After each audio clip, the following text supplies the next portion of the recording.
Hello every one. ഇന്ന് നമുക്ക് മാമ്പഴം പുളിശ്ശേരി വെക്കേണ്ട ആ ചെറിയ മാങ്ങ എങ്ങനെയാണ് പ്രിസർവ് ചെയ്യേണ്ടതെന്ന് നോക്കാം. ഞങ്ങൾക്ക് ഇതാ ചെറിയ മാങ്ങ മോളുടെ വീട്ടിൽ നിന്ന് കിട്ടിയതാണ്. അപ്പോൾ ഇത് ഇനിയിപ്പോൾ പ്രിസർവ് ചെയ്യാമെന്ന് വിചാരിച്ചു. അപ്പോൾ അതിൻ്റെ തോല് ഇങ്ങനെ നമുക്ക് കൈകൊണ്ട് തന്നെ വലിച്ച അങ്ങോട്ട് വരും. കത്തിയുടെ ആവശ്യമൊന്നുമില്ല. അപ്പോൾ ഇങ്ങനെ നമുക്ക് ഫുൾ അതിൻ്റെ തോല് കളഞ്ഞ് എടുക്കാം.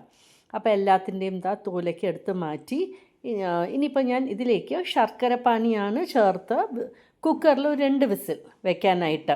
അപ്പോൾ ഇപ്പോൾ അരിച്ചെടുത്തിരിക്കുകയാണ്. അപ്പോൾ ഇനി നമുക്ക് കുക്കറിൽ 2 വിസിൽ വെച്ച് അങ്ങോട്ട് എടുക്കാം. ഇതിലേക്ക് കുറച്ച് മഞ്ഞൾപ്പൊടി, കുറച്ച് മുളക് പൊടി, ഉപ്പും കൂടി ആഡ് ചെയ്യുന്നുണ്ട്. എന്നിട്ട് നമുക്ക് 2 വിസിൽ കുക്കറിൽ അങ്ങോട്ട് വേവിച്ചെടുക്കാം. അങ്ങനെ കുക്കറിൽ വെന്ത് കിട്ടിയിട്ടുണ്ട്.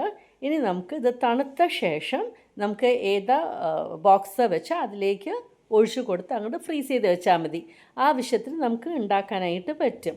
അപ്പോൾ അങ്ങനെ നമ്മുടെ മാങ്ങ പ്രിസർവ് ചെയ്തിട്ടുണ്ട്.